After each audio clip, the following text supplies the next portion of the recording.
So we want to welcome you to the power of us. Us meaning unity and synergy. Inclusive leadership from the credit union's DEI commitment falls around the 3 T's of trust, transparency, and togetherness. And if we can build trust, which is the first cornerstone, we'll then open up the door to transparency.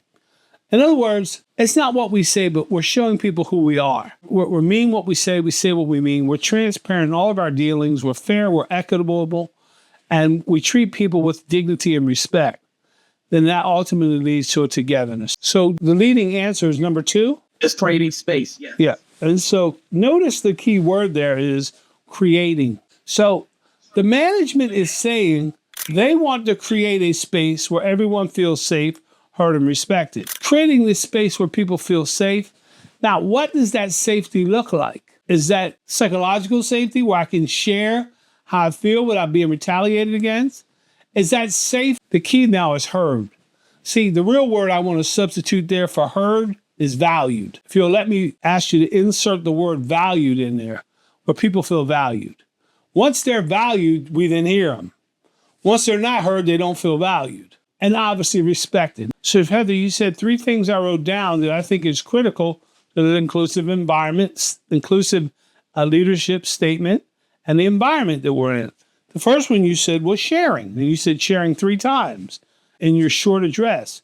And so what sharing suggests is that I have the comfort to share how I feel in an environment where I know people will listen. The second word you said I thought was incredible was listening. Like, as a leader, I will share with you, the higher your leadership mantle rises, the better your listening skills have to be. Because you have multiple people coming at you from multiple perspectives, which will now need to be interpreted through listening.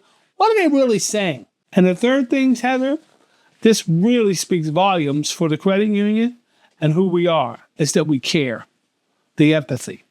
And so if we want to be inclusive leaders, I think we got to lead with those 3 things, the sharing, the listening, and the caring. And if you want to, write that down. It'll help you. The sharing, the listening, and the caring.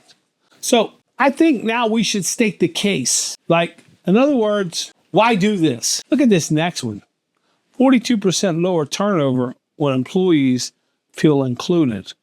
Now, do we want turnover in today's marketplace? Probably not. And Teresa gathered this data from Heather, and I thought this was fascinating. That the credit union has a 12.74% turnover versus the industry is at 23%. I need to weigh in here and share with you that what's really happened, Teresa, is this. When we say we're never going to get to 100%, it's listening to the people that think different than us so we can be better. It's not about reaching 100%. It's about being better.